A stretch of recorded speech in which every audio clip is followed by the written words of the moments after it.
Hello, my name is Daniel Villa, and in this video we're going to be drawing the value sphere and turning the form.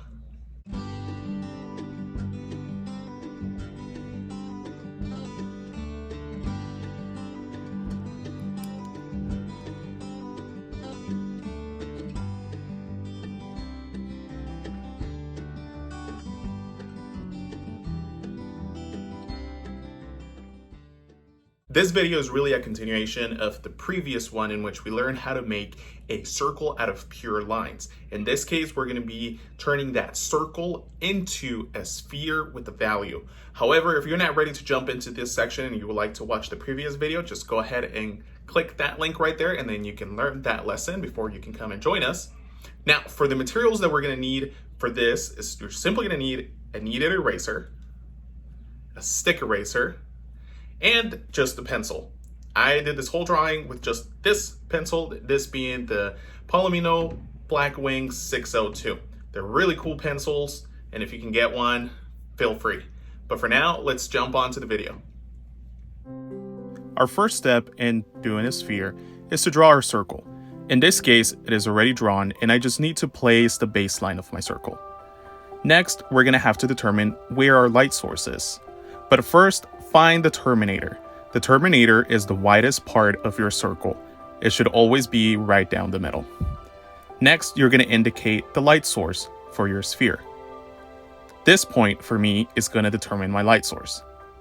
Once you have established that, you're going to need to establish the cast shadows and the edges of your shadows that this light is causing. You can indicate that by 2 lines. Now, your drawing should look in half the shape of an H with a circle inside. To draw your cast shadow, make sure you always notice at the edges of your H shape. That is going to be the last part of where your cast shadow can go. If it goes anything beyond that, your cast shadow will not look right. This shadow has roughly the shape of an ellipse. Feel free to draw an ellipse right here. If it doesn't look perfect at the first time, don't worry. Go back, erase, and redraw that ellipse and that shadow until you feel comfortable. If you need to make any edits at any point, always remember to use your eraser. Don't be afraid to go back and restart if you need to.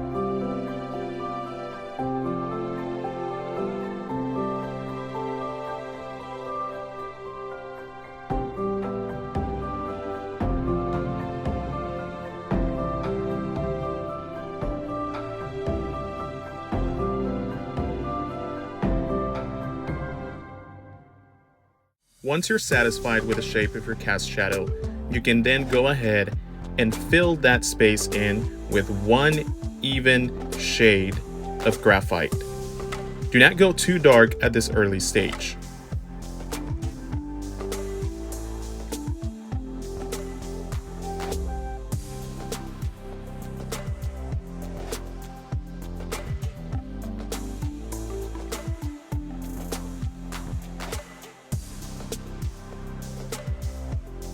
Next, we need to establish the terminator in our sphere.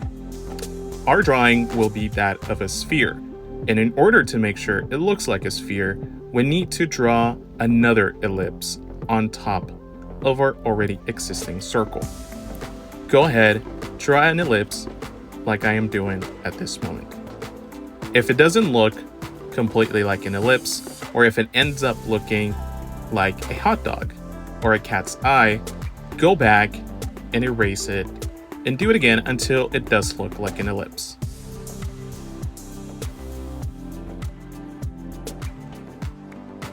This line is important since it will help us determine between the darks and the lights in our sphere, which will help then determine and help it look like a 3D object. Once your terminator is in place, fill this space with an even coating of graphite, just like we did in the cast shadow.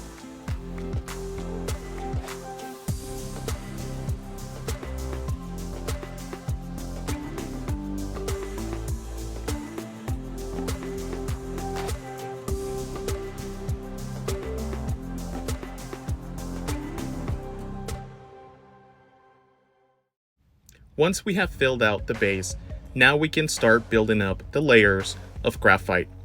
We're going to go with the darkest darks to about an 80% darkness with our pencil.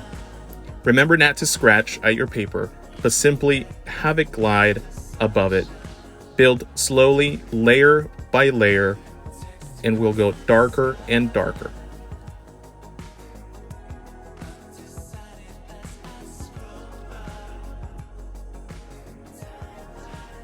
You can move your pencil in any direction. Just remember that in whatever direction and form you're shading, you have to make sure that you're applying an even amount of pressure. Otherwise, you'll end up with dark spots. Those will be those spots in which your two layers of graphite are overlapping and they cause a single dark spot in your drawing. If this becomes too noticeable, then use a kneaded eraser and twist it to a point and lift that point of darkness. Consequently, you can also have spots where you do not fill in the necessary amount, and you can have those white spots. Those are easier to fix than a dark spot, however. The darkest part of your sphere will always be directly below the terminator. This is the area of the sphere in which the least amount of light is being hit on. Remember, we are drawing and making a three-dimensional object. If you're having a hard time visualizing that, then I would suggest to grab either a small ball or an orange so that you could see how the light hits it and try to find the terminator point in that object to help you guide with this drawing.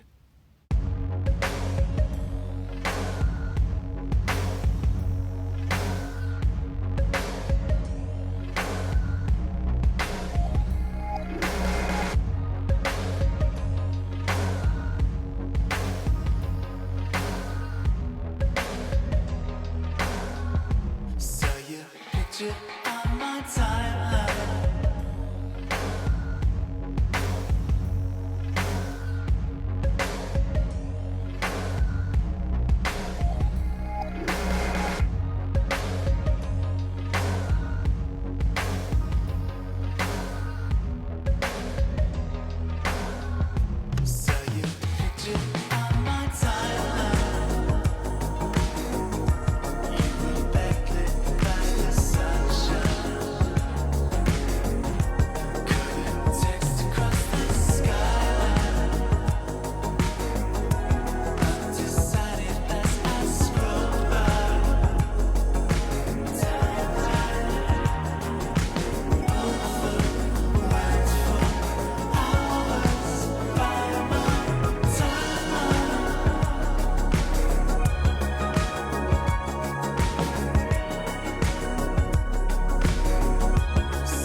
The second darkest area in your sphere is going to be that place where the sphere is going to touch the flat surface on which it is laying. Right here, it's going to be this area. It's not going to be a 100% darkness, but it will be roughly that of around 70%. At this point, it may look that this is the darkest part in our whole drawing. But remember that as we go on and as we keep turning the form of this object, we will begin to shade the top of a sphere and the rest of our cast shadow to a more even tone. Their sphere will also have a small spot in which directional light will hit it, and that be the reflective light that it's hitting our flat surface and bouncing back into certain areas of our sphere. When you're ready to start shading upwards, make sure you do that in small strokes at first. You want to go very gently. Remember that it is always harder to erase when we're pressing down on our pencil really hard. So make sure you go upwards very lightly and in several layers, building that graphite to achieve an airbrush effect that will help our sphere look more three-dimensional.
The closer your sphere is to completion, you will then need to start thinking about the area in your sphere in which the light is being hit the most. That's going to be the lightest area in your sphere. In my case, the greatest area of light is going to be right on the top. However, it is not going to be on the edge of my sphere. That would make it look flat. Instead, the light is going to be hitting the greatest amount slightly underneath the top of my sphere. It's going to be a small ellipse on its own.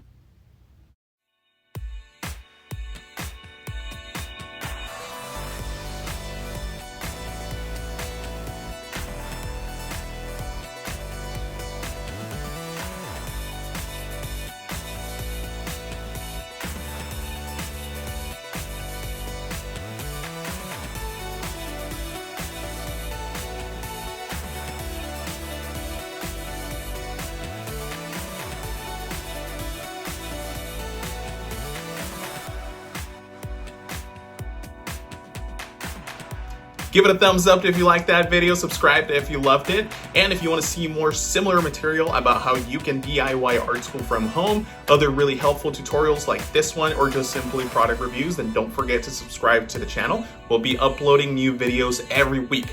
And until then, make sure you keep on practicing.